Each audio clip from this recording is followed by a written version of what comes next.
स्तुतां या वरदा वेदमाता प्रचोदयन्तां पावमानि द्विजानाम् आयुः प्राणं प्रजां पशुं कीर्तिं द्रविडं ब्रह्मवर्चसं मह्यं दत्त्वा व्रजत ब्रह्मलोकम्। ॐ शान्तिः शान्तिः शान्तिः। ॐ श्री परमात्मने नमः। भवतां भवतीनां च हार्दं स्वागतमस्ति अस्माकं यूट्यूब कुटुंबे योगी भव। बहुत से भाई लोग मुझसे कह रहे थे कि हमें भ्राताश्री संस्कृत तो सीखनी है, लेकिन हमें संस्कृत आती नहीं, कौन पढ़ाएगा? भ्राताश्री क्या आप मुझे पढ़ा सकते हैं? तो मैंने सोचा क्यों ना इसे एक यूट्यूब चैनल के माध्यम से, वीडियोस के माध्यम से मैं आपको कुछ संस्कृत को हम कैसे सीख सकते हैं, कैसे शुद्ध रूप से पढ़ सकते हैं, कैसे शुद्ध रूप से लोगों को बता सकते हैं, उसके विषय में मैं आप लोगों को कुछ महत्वपूर्ण जानकारी दूं। क्योंकि कहा जाता है अनंत शास्त्रम बहुलाश्च विद्या अल्पश्च कालो बहुविघ्नता च यत् सारभूतम तदपासनीयम हंसो यथा क्षीर मिवांसु मध्यात्। अनंत शास्त्रम, शास्त्र अनंत हैं, बहुलाश्च विद्या और बहुत प्रकार की विद्याएं हैं। अनंत शास्त्रम बहुलाश्च विद्या अल्पश्च कालो, और जो ये शरीर की आयु है वो अल्प है, 100 साल, 150 साल, 200 साल, सीमित है। अनंत शास्त्रम बहुलाश्च विद्या अल्पश्च कालो बहुविघ्नता च, और उस कम आयु में विघ्नता, बाधाएं बहुत हैं। अनंत शास्त्रम बहुलाश्च विद्या अल्पश्च कालो बहुविघ्नता च यत् सारभूतम तदपासनीयम हंसो यथा क्षीर मीमांसु मध्यात्। जिस प्रकार से हंस दूध में से दूध की शुद्धता को ग्रहण करता है, दूध की प्योरिटी को ग्रहण करता है, उस प्रकार से हमें शास्त्रों में से कुछ अच्छे और शोभनीय शास्त्र का निरंतर रूप से अध्ययन करना चाहिए। वो उन शास्त्रों में से भी, जैसे कि आज जो हम पुस्तक का अध्ययन करेंगे, उस पुस्तक का नाम है वर्णोच्चारण शिक्षा, जिसके लेखक हैं महर्षि स्वामी दयानंद सरस्वती जी। उसमें से भी मैं आपको कुछ चुनिंदा विषयों के विषय में बता रहा हूं, जैसे कि आप लोगों के पास कम समय में आप ज्यादा कुछ अर्जित कर सकें। तो उसमें से मैं सार को ले रहा हूं। तो कुछ ये सूत्र आपके समक्ष लिखे हुए आपको दिख रहे हैं। अकूह विसर्जनीयाः कंठ्याः, ये सूत्र क्या कहते हैं? अ वास्तव में कितने प्रकार का होता है? 3 प्रकार का अ होता है। एक ये जो साधारण अ लिखा है, एक आ में आ की मात्रा होती है, एक आ के बाद प्लुत का निशान होता है, अर्थात हर्स्व दीर्घ प्लुत। ये तीनों प्रकार के अ का उच्चारण कंठ से होता है। कहां से होता है? कंठ से। दूसरा आता है कु। कु से क्या होता है? कु का मतलब होता है क वर्ग, क ख ग घ ङ। इन सब का उच्चारण कहां से होता है? कंठ से। ह का उच्चारण कहां से होता है? कंठ से। विसर्जनीय जो निशान होता है कुछ इस प्रकार से, उसका भी उच्चारण कहां से होता है? कंठ से। तो इन सब का उच्चारण में प्रधानता किसकी रहती है? कंठ की। अगर हम का ख ग को अगर कहीं तालव्य से बोलें, प्रधानता के साथ मूर्धन्य से बोलें, तो ये चीज गलत होती है। दूसरी चीज, अब हम आते हैं इचु यसास्य तालव्याः, ई, एक छोटी ई, एक बड़ी ही, और एक ई में प्लुत का निशान। इन तीनों ई के उच्चारण कहां से होते हैं? तालु स्थान से। तालु कहां होता है? दांत के हल्का से ऊपर, इस स्थान में, जहां से आप च बोलते हैं। च बोल के देखिए एक बार, कहां पे आपकी जीभ जा रही है?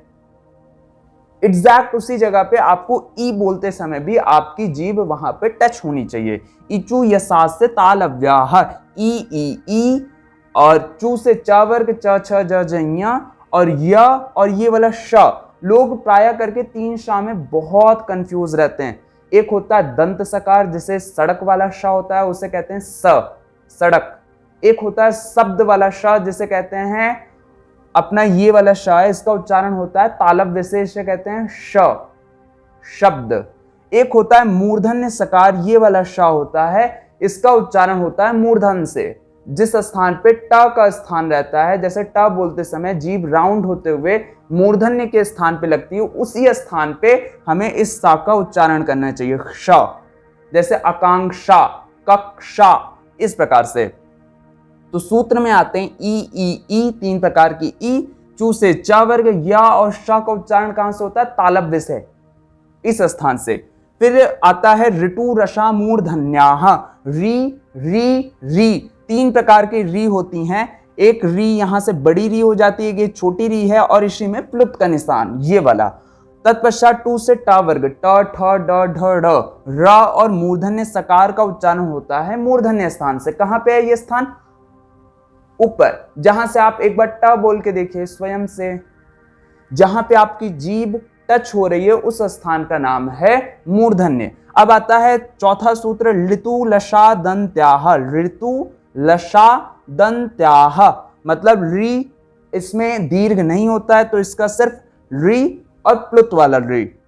और तू से त वर्ग, त थ द ध न, ल और ये स, इन सब का उच्चारण कहां से होता है? दंत से, अर्थात दंत के बीच में जीभ आती है, जैसे ल, त, थ, द, ध, न। देखो सब में अगर आप बोल के देखेंगे प्राय करके तो आपको प्रत्येक में दंत के बीच में आपकी जीभ अवश्य रूप से आती है।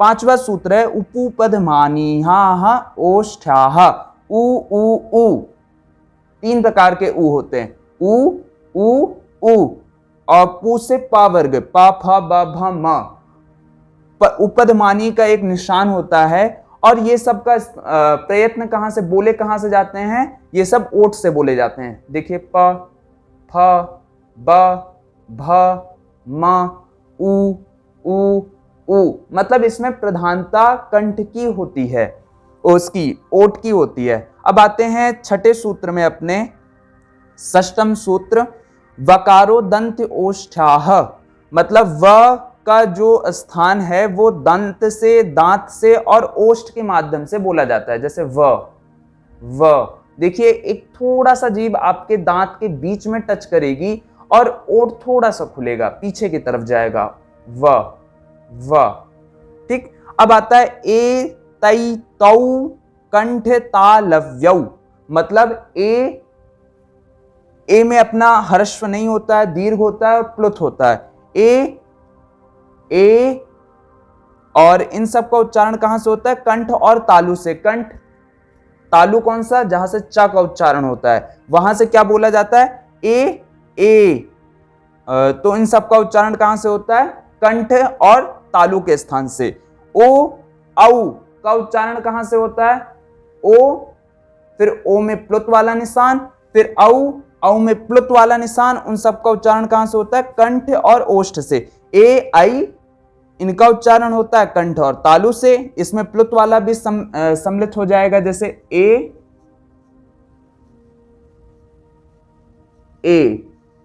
इसी प्रकार से इसका दीर्घ ए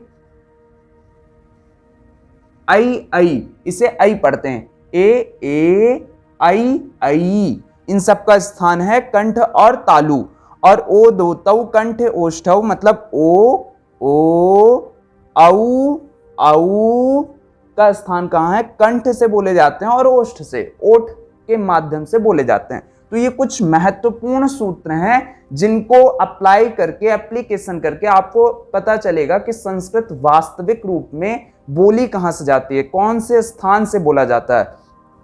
और एक सूत्र, अंतिम सूत्र है यम गण नम स्थान नासिका स्थान अपि अस्ति, अर्थात जो लास्ट शब्द है क ख ग घ अंग ले लिए, च छ ज य ले लिए, ट ठ ड ढ ड़ ले लिए, त थ द ध न ले लिए, प फ ब भ म, इन 5 अक्षर जो लास्ट के हैं उन सबको हम नासिका से किंचित रूपेण नासिका का भी प्रयोग करते हैं। अपने स्थान से तो बोले ही जाते हैं ये, लेकिन किंचित रूप में नासिका के स्थान से भी बोले जाते हैं। तो अगर आप लोग इन सभी सूत्रों को जब भी आप संस्कृत का रीड करो या फिर कुछ चीजें पढ़ो, वेद मंत्र पढ़ो, श्लोक पढ़ो, सूत्र पढ़ो, तो इन सब चीजों को आप अगर ध्यान में रखोगे कि कौन सा कंठ से बोला जाता है, कौन सा तालु से बोला जाता है, कौन सा मूर्धन्य से बोला जाता है, कौन सा दंत से बोला जाता है, कौन सा ओठ से बोला जाता है, तो आप लोग निश्चित रूप से किंचित रूप में शुद्धता को अपने जीवन में ग्रहण करते जाएंगे। और एक समय ऐसा आएगा कि आप एकदम शुद्ध तरीके से